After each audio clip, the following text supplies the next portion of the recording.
Hi, my name is Diana, and I work as the Vice Consul at the U.S. Embassy here in Ulaanbaatar, Mongolia.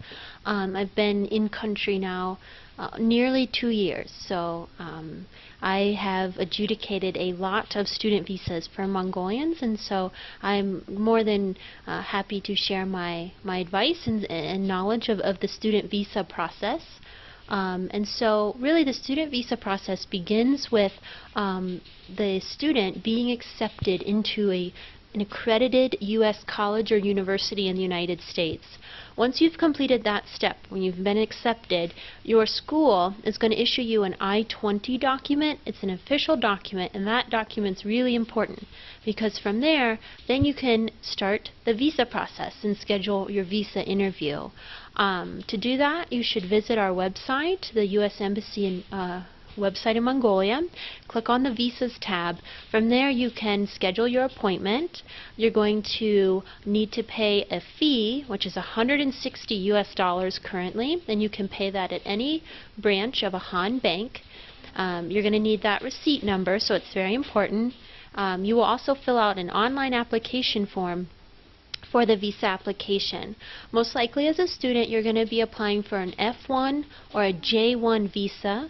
There's also an M1 visa, which is more tailored to vocational training or pilot school programs, but mostly students are F1 category. So you'll go ahead and make your online appointment once you've done all your steps. To come in for the visa interview, you need several things. You need a valid passport. You need your fee receipt that you paid the MRV fee. You also need a confirmation sheet which shows that you filled out the online application, and of course you need a passport-sized photo. That's really all that's required for the visa interview. When you come in for a visa interview, you'll be speaking to someone just like me, an officer, a U.S. diplomat, who's going to ask you questions about studying in the U.S. and why you've chosen to study at a particular school. You'll also ask questions about how you found this school. Why did you like the school? Maybe about the academic program. We also have to make sure you can adequately pay for your schooling. So we'll ask you questions about funding and what are your funding resources. And we'll likely ask you questions about what your ultimate goal is, what you intend to do when you come back to Mongolia, and how a U.S. degree would help you. That's kind of the basics. My biggest advice is just to really be honest throughout the entire visa interview process. It's important to remember that people like me, officers, interview hundreds upon hundreds of Mongolians every week.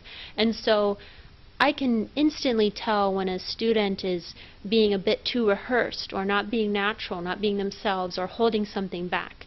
Many times there's a lot of misconceptions, and many times students hear things like, oh, if I have a relative in the U.S., I will never be issued a visa, so it's better to lie about that and take a chance.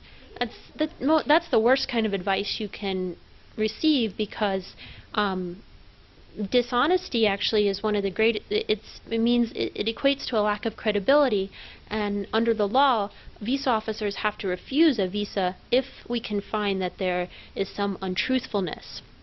So it's really important to be honest and just be yourself. And then you should get through the visa process just fine. If your visa is issued, it will be ready the next day, and then you can be on your way to studying in the U.S. You should note that once you have your visa, you can travel to the U.S., but you can't travel more than 30 days before the start of your classes. So if your classes start, let's say, on September 1st, the first day you could enter the U.S. to get settled is August 1st. And the same after you graduate, you have what we call a 30-day grace period. But if you have any questions, you should contact the U.S. Embassy about this process, and we're there to help you. And we love students who study successfully in the United States, so please get in contact with us if you have further questions. Okay? Thank you.